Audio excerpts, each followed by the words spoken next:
morning. We are gonna go milk a cow.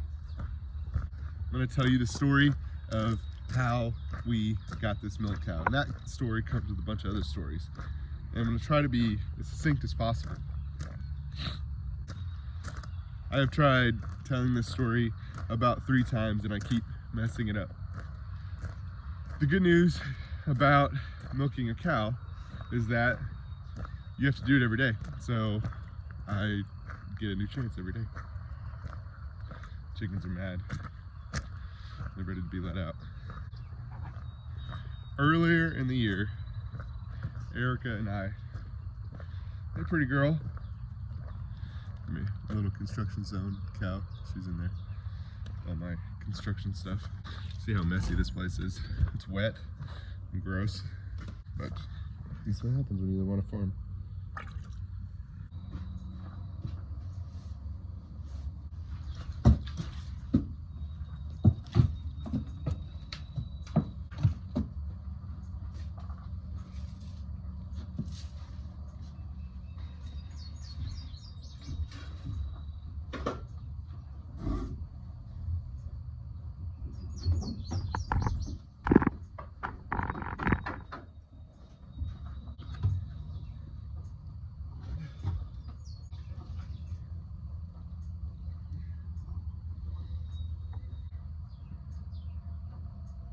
We gotta clean them because they get a little muddy. She's gonna hit me in the face, this thing, so many times, but that's okay. That's why I wear a hat. So, the story's pretty wild. We'll start with the pigs. So, earlier this year we decided to get pigs. We were gonna get 2. One for us to eat ourselves, and the other one for us to sell and make up our expenses. We started telling people, and we sold it really quick. The first person we told, we sold it. So we're like, okay, we should do 3. The next person we told, we sold it. Maybe we should do 4. So on and so forth until we had decided to sell 3 pigs, keep 1 for breeding, and keep 1 for ourselves. So we didn't want any more than 5, especially our first year of pigs. We didn't understand pigs. We had never wanted to have pigs because pigs can be really dangerous. This is a pig bucket. This is not for drinking, so you know, I'll tell you about this in a second. You ready? All right, let's get started.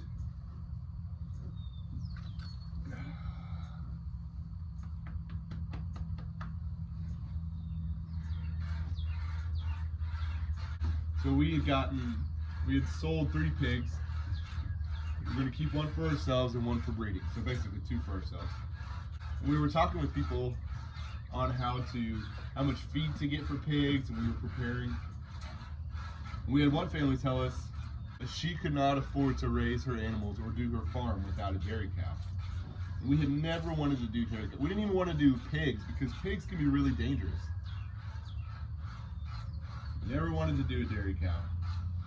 Definitely never wanted to do pigs, but here we were. So we were considering a dairy cow. We looked into it, and the American history, actually world history behind a dairy cow is really fascinating. And so we found a farm that we went to. We toured their herd. We found her. She was small. I'm small, my wife's small, and our girls are little girls.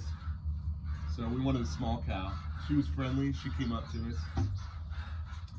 So we liked her. We came and we hand milked her before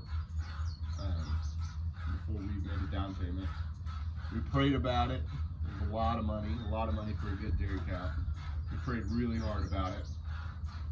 After my wife and I had milked her, we put a down payment on her, and basically we had a month to get her. That's how the farm does things. You gross. So we'd gotten the pigs, we made the down payment, and now we needed to build a barn. So a dairy cow is year-round. And I don't know if you've ever ran water to animals in the wintertime, but it's basically the worst. I knew I needed to run water to where our barn was going to be, and probably also electricity. So we decided to put it right next to my barn. It's kind of like a lean-to thing. I had electricity in my barn, but I didn't have water.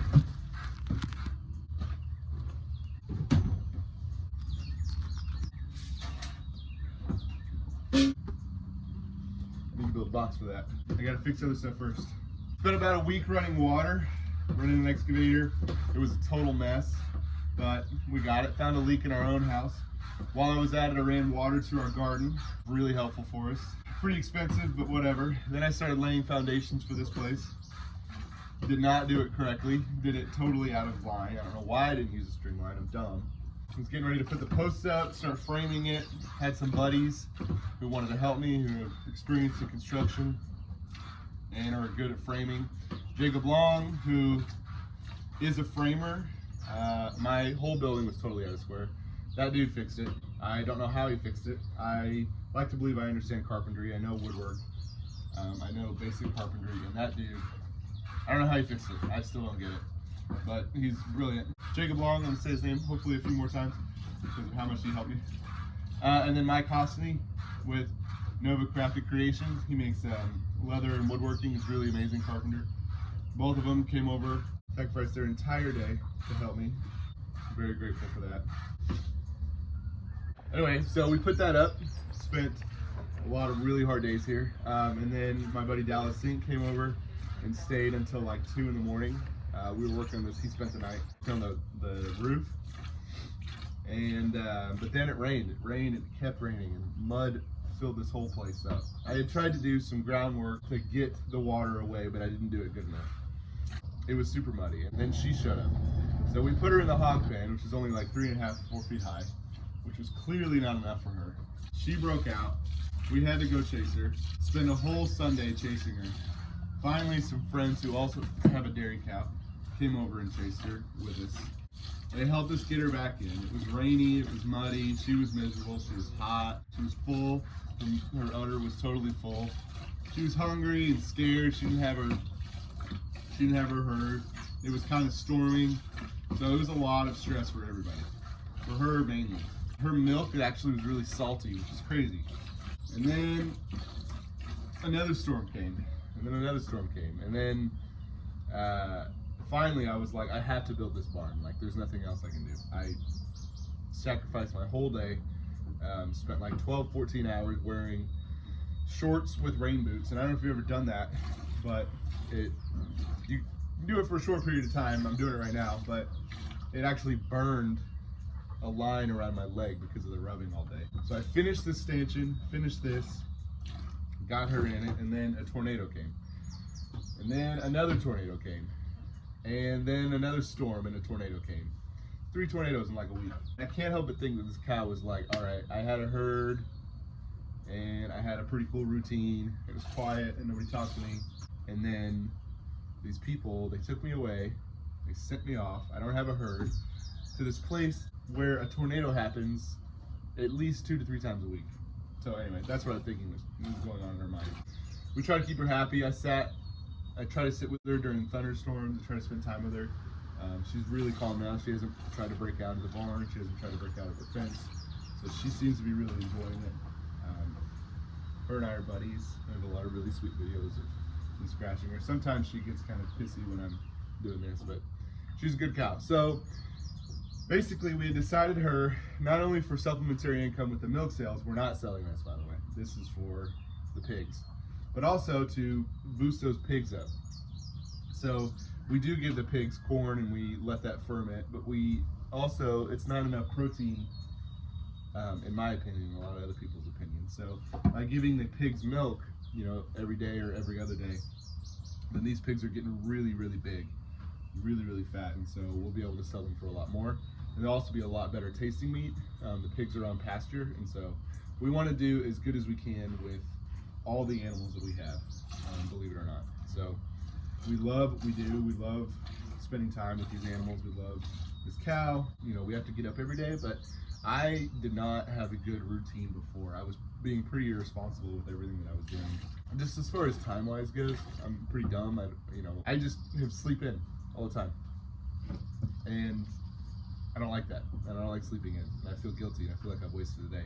With the cow, with the dairy cow, we're only milking her once a day, but I can't sleep in because she'll get mastitis and she'll be really mad.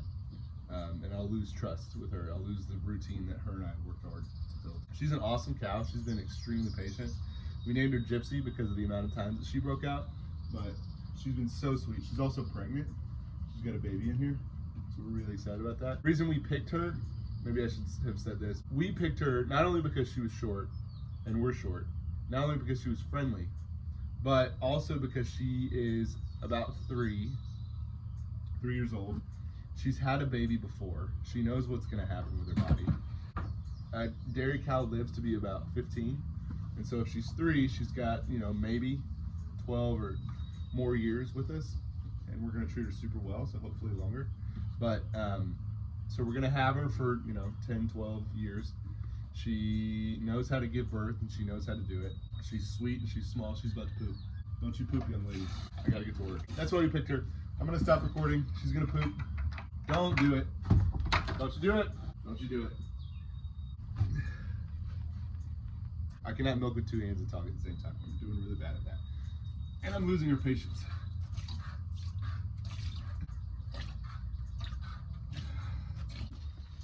How we do a tea dip.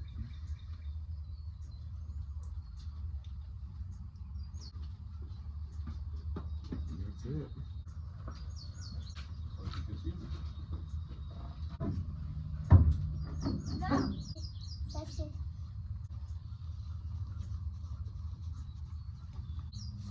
Okay, and go out there.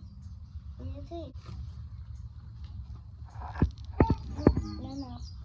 Move the face. Yes. Yes, nice shot.